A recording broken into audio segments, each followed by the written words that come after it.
So I've always wanted to come into London, but it's just been too far.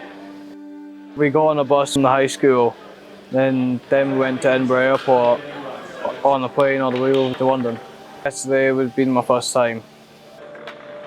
My name is Dan Williamson. I'm the principal teacher of our intensive support provision at Crieff High School. So our young people that require the highest levels of support to be successful in their education.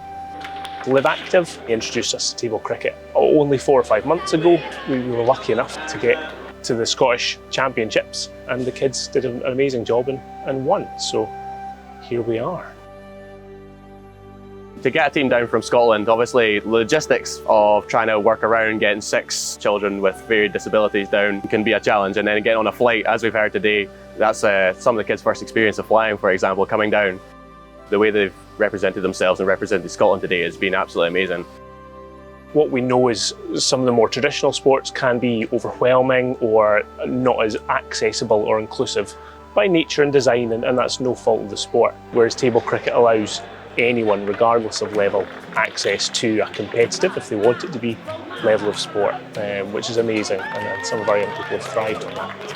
On paper, you look at go, that's a really anxiety-raising atmosphere, like there's a big crowd, it's one of the biggest disabilities you've had, but the fact that the kids have just gone for it, they've rolled with everything that's come their way, a busy airport, jumping on planes, having to navigate their way through a big city. I mean, Crieff in London, there's not much comparison there, so the way that they've just jumped in and enjoyed it has been inspirational, really. It's amazing what sport can do.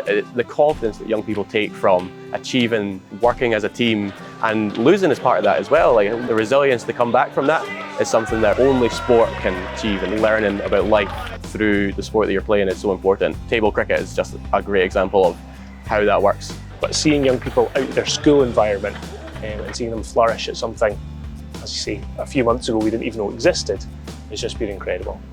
It's one of probably, I would say, the best opportunities. The support that we've had for the young people to get this opportunity is incredible, and then to be able to actually carry it out, to get the young people on a plane, to keep them calm while we travel and manage that level of resilience that they've required to deal with such a busy and sort of bustling city compared to the rural village that they mostly come from. I'm so proud to have a group down here, and the work that Dan and my colleagues in Live Active in Perth that have done with this group is just brilliant. I'm so glad that they got this day to look back on and remember for the rest of their lives. I'm sure that they'll appreciate that.